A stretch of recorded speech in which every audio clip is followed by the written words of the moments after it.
The worst part wasn't the account, it was the name on it. Diane. I had never heard my husband say that name. Not once. Not in 38 years. I found it on a Tuesday. That matters somehow. Tuesdays are the most ordinary day of the week. No weight to them, no occasion. My husband Gerald had been gone for 11 weeks. The grief counselor, my daughter-in-law, suggested I see had told me to start organizing his paperwork when I felt ready. I didn't feel ready. I'm not sure I ever would have. But the property tax notice arrived and someone had to deal with it. So I sat down at his desk on a Tuesday morning with a cup of coffee that went cold before I touched it, and I started going through his files. Gerald was meticulous about paperwork. 31 years as an accountant will do that to a person. His files were color-coded, labeled in his small, precise handwriting. Insurance, mortgage, vehicle, retirement. I went through them one by one, pulling out what I needed, setting aside what I didn't understand yet. The folder I wasn't supposed to find was in the very back of the bottom drawer, behind a hanging file labeled miscellaneous. It wasn't labeled at all. Inside were statements, bank statements, going back almost 9 years, from an account at a credit union I'd never heard of, not the one we used together, not the one where his pension was deposited, not any account I had ever seen. The account held, as of the most recent statement dated 2 months before he died, just over $94,000. The beneficiary listed on the account was someone named Diane Holloway. I sat at that desk for a long time. The furnace clicked on. A car went past outside. I read the name again. Diane Holloway. I turned the statement over, as though there might be an explanation on the back. There wasn't. I went into the kitchen and stood at the window. The backyard looked the same as it always did, the old oak we'd planted the year our youngest was born, the garden beds I'd let go to seed last fall and never got around to clearing. Everything outside was exactly the same. I was the same person I'd been 20 minutes ago. And yet, Diane Holloway. I want to be honest about what the first few days were like, because I think people assume that a woman in her 60s, widowed, finds something like this and falls apart immediately. Cries, calls her children. I didn't do any of that. I went very quiet. That's the only way I can describe it. Something in me went absolutely still. I put the folder back where I'd found it. I made a grocery list. I watched the evening news. I went to bed at 10 o'clock and lay there in the dark for 4 hours thinking about how Gerald had always been the one to manage our finances, how I had trusted that completely, how I had thought that was just the natural arrangement of our marriage and hadn't questioned it in 38 years. On the 3rd day, I called our attorney. Her name is Beverly, and she has been handling our family's legal matters since our children were in elementary school. I didn't tell her everything on the phone. I just said I had some questions about accounts that Gerald may have held separately and that I needed to understand what happened to assets that weren't jointly held. She told me to come in. I brought the folder. Beverly is not a woman who shows a great deal of expression. That's one of the things I've always appreciated about her. She read through the statements carefully, set them down, and then looked at me over her reading glasses. "How long has he been gone?" she asked. 11 weeks, I said. "And you found this when?" 3 days ago. She nodded slowly. The account is in his name only. His name and hers. As joint account holders. Beverly was quiet for a moment. "Do you know who this woman is?" "No," I said. "I've never heard the name in my life." She explained to me then, carefully, in plain language, what this meant legally. Because the account was jointly held, the surviving account holder, Diane Holloway, had full rights to the funds. It would not pass through Gerald's estate. It would not be subject to probate. It would simply go to her. Had already gone to her most likely the moment the credit union was notified of Gerald's death. $94,000. Gone to a woman I had never met. I drove home very carefully. I remember paying close attention to every stop sign, every traffic light, as though if I focused hard enough on ordinary things, the world would stay in its proper order. I have 2 sons. My older son, Russell, lives about 40 minutes away. My younger son, Kevin, moved to Phoenix 6 years ago. We talk every Sunday. That Sunday, I called Kevin and asked him how things were. He told me about his week. His wife was training for a half marathon. His daughter had lost her first tooth. Normal things, warm things. I listened and asked questions, and at the end I said, "Kevin, do you know anyone named Diane Holloway?" The pause was very small. Most people would have missed it. "No," he said. Who is that? I'm not sure, I said. I found the name in some of your father's papers. Huh, he said. I found the name in some of your father's papers. Huh, he said. Probably just some old client. I said probably, and we said goodnight. I called Russell the next morning. Russ, I said, I need to ask you something and I need you to be honest with me. He said, of course, Mom. What is it? Do you know who Diane Holloway is? The pause was not small this time. Where did you hear that name? He asked. And that was enough. That was all I needed, because if he hadn't known, he would have just said so. He wouldn't have asked me where I heard it. I found a bank account, I said, in your father's papers. A joint account with that woman, $94,000. Russell was quiet. How long have you known? I asked. Mom, how long, Russell? Another silence. Then, a few years. A few years.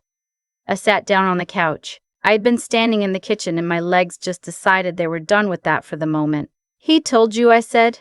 He didn't exactly. It wasn't like a conversation he sat me down for.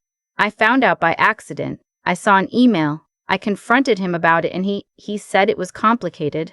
That she was someone from a long time ago. That it wasn't what it looked like. And you believed him? I didn't know what to believe. He was my father, Mom. I didn't want to. You didn't want to, I said, and then I couldn't say anything else for a moment. You didn't want to tell me. For a few years. He started to explain. I let him talk. I didn't really hear it. I want to be fair to my son, because I've had time now to understand what it is to be caught between two people you love and not know what to do. I don't think Russell is a bad person. I don't think he handled it well. I think he was afraid, and I think it was easier to do nothing, and I think he will live with that choice for a long time. That doesn't mean it didn't break something between us. It did. Things that break can be repaired, but they're never quite the same shape again. I didn't call Kevin back right away. I needed to understand what I was dealing with first. Beverly helped me find a forensic accountant, a woman named Sandra. No, I'm sorry, her name doesn't matter here. What matters is what she found. Gerald had opened the joint account with Diane Holloway 9 years ago, 1 month after his retirement party. The deposits into that account were regular, consistent, always under the federal reporting threshold. A pattern, Beverly explained, that was not accidental. He had been deliberately keeping the transfers small enough not to trigger automatic review. Over 9 years, he had moved $94,000 out of assets that, by any reasonable measure, belonged to both of us.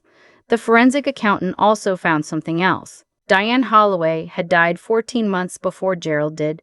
She had died, and Gerald had never closed the account, never changed the beneficiary, never mentioned it to me, never moved the money back. The funds had simply sat there, in a joint account with a dead woman. And when Gerald died, the credit union had contacted her listed next of kin, her daughter, a woman in her late 30s who had received automatically $94,000 that my husband had spent nearly a decade moving out of our shared life. Beverly said we had options. The legal picture was complicated, and I won't pretend I understood all of it, but the short version is this. Because Gerald and I had been married in this state for over 30 years, and because I could demonstrate that the funds in that account had originated from marital assets, his pension, our joint accounts, sources we both contributed to, there was a case to be made. It's not guaranteed, Beverly said. It would require litigation, and it would take time. How much time? A year? Possibly more. I looked at the window in her office. There was a maple tree outside, just beginning to turn. Then we better start, I said. I did call Kevin back eventually. I told him what I had found. I told him what Russell had known. I told him I wasn't asking him to take sides, but I was asking him to be honest with me about whether there was anything else. Kevin was quiet in a different way than Russell had been. His quiet was the quiet of genuine shock.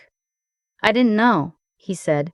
Mom, I swear to you, I didn't know any of this. I believed him. I still believe him. Some things you can hear in a person's voice. He wanted to fly out immediately. I told him not to.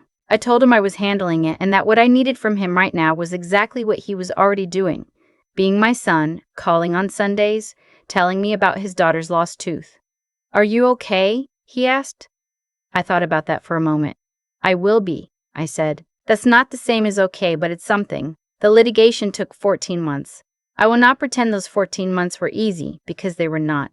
There were depositions and document requests and phone calls that left me exhausted in a way that sleep didn't fix. There were days when I sat in Beverly's office and listened to opposing counsel argue that the account was legally protected as a joint survivorship asset and that Diane Holloway's estate, meaning her daughter, had done nothing wrong, which was technically true. The daughter had done nothing wrong. She hadn't even known, it turned out, what the money was or where it had come from. She was cooperative eventually. I don't hold anything against her. Gerald is another matter. But Gerald was gone, and the law doesn't allow you to depose the dead. What we were able to prove with the forensic account records and Gerald's pension statements and 3 years of joint tax returns was that the source funds were marital property. It was not a complete victory. The legal fees ate into what I recovered, but at the end of 14 months a settlement was reached, and I received back the majority of what Gerald had moved. I sat in Beverly's office when it was over, and I didn't cry. I thought I would. I had expected some release. Instead, I just felt cleared, like a room that's been emptied out and still smells faintly of the furniture that used to be there. "It's done," Beverly said. "Yes," I said. "Here is what I know now, that I didn't know before, and I'm saying this plainly because I think it matters. In most states, if funds originate from marital assets, income earned during the marriage, joint accounts, pension distributions, those funds remain marital property regardless of whose name an account is in. A joint account doesn't automatically make money separate property. If you can trace the money back to a marital source, you can often make a legal claim to it, even after death, even across accounts your spouse kept hidden. I did not know this. I should have known this. We were married for 38 years, and I could not have told you where our money was, or how it was structured, or what my legal rights were if something happened. That changes tomorrow. I mean that. If you are married, whatever your age, whatever your arrangement, know where the accounts are. Know whose name is on what. Know what your rights are in your state. Not because you don't trust your spouse, because you are a person with legal standing in your own life, and that standing exists whether or not you choose to exercise it. Gerald took advantage of the fact that I'd chosen not to exercise mine. Russell and I are still finding our way back to each other. It's slow. He calls more than he used to, which I think is his way of trying. I answer every time, which I think is mine. Kevin came out for Thanksgiving. He and his wife and my granddaughter, who had by then lost 2 more teeth and had opinions about everything, which I loved. We made the stuffing from the recipe my mother gave me 50 years ago. My granddaughter stood on a step stool next to me and stirred things that didn't need stirring and asked questions I mostly couldn't answer. "Grandma," she said at some point, "why do you live in such a big house?" "Because I've been here a long time," I said. "Are you going to stay?" I looked around the kitchen. The cabinets Gerald and I had replaced the summer before our 25th anniversary. The window where I stand every morning with my coffee. The oak tree visible through the glass, bare now, its branches making their familiar shapes against the November sky. "Yes," I said, "I'm going to stay." She seemed satisfied with that. She went back to stirring. I signed up for an online financial literacy course in January. It was designed for people returning to the workforce, so most of the other participants were much younger than me, which I found quietly funny. I did the coursework and took notes in a spiral notebook with a blue cover, the same way I used to when I was still teaching. I finished it in 6 weeks. I also opened my own accounts. Checking, savings, a small brokerage, all in my name only. Not because I am planning anything or expecting anything, but because I understand now that having your name on something is not a small thing. It is, in fact, the whole thing. Gerald's desk is still in the study. I haven't moved it, but I sit at it now sometimes, in the evenings, and I pay my own bills and review my own statements, and I know to the penny what my financial life looks like. That is not a small thing either. There is a woman in my grief support group. We've been meeting on Wednesday evenings at the church on Elm for almost a year now, whose husband died 18 months ago. She mentioned recently that she'd found some credit card statements she didn't recognize. Her voice was careful when she said it, the way voices get when people are not quite ready to say the thing they're saying. After the meeting, I stayed behind and asked her if she wanted to talk. She did. I gave her Beverly's number. I told her to get the statements together, all of them, as far back as she could find. I told her not to throw anything away. I told her what my attorney had told me, that marital property is still marital property even when you don't know it exists. She wrote it down on the back of a grocery receipt from her purse. I watched her handwriting, careful, uncertain, and I thought about my own handwriting on a Tuesday morning 11 weeks after Gerald died. The coffee going cold, the folder in the back of the drawer. I thought about how much I hadn't known. And I thought about how much I hadn't known. She folded the receipt and put it in her wallet. We walked out together into the cold Wednesday evening, our breath making small clouds in the dark, and I drove home under a sky full of stars that had been there all along, waiting, whether I had thought to look up or not. I think about cause and effect a lot these days, not in any grand or dramatic way, just quietly, the way you turn a stone over and look at what's underneath. Gerald made choices, small ones at first, probably. Open an account here, move a little money there. Tell yourself it's complicated and that you'll deal with it later. And then later becomes years, and years become a habit, and a habit becomes the shape of a life you've been living in secret alongside the one you share with someone else. He didn't do it all at once. Nobody does. That's the part that took me a long time to sit with, that the man who made me coffee every morning for 38 years was also, quietly, methodically, doing this. Both things were true at the same time. I've had to make peace with that, or at least learn to hold it without it destroying me. Russell's choice was different, but it came from the same place. He saw something uncomfortable, and he decided it was easier not to act. I understand that impulse. I've had it myself. But understanding something doesn't mean it had no consequences. He carried that silence for years, and it changed him in ways I don't think he fully recognizes yet, and it changed what I had to carry too. Because I was making decisions about money, about trust, about my own future, without information I had a right to have. That's not a small thing. Ignorance that someone else chose for you is a different weight than ignorance you chose yourself. What I came to understand, slowly and not without pain, is that the three qualities that actually got me through this had nothing to do with luck or circumstance. There were things I had to reach for deliberately.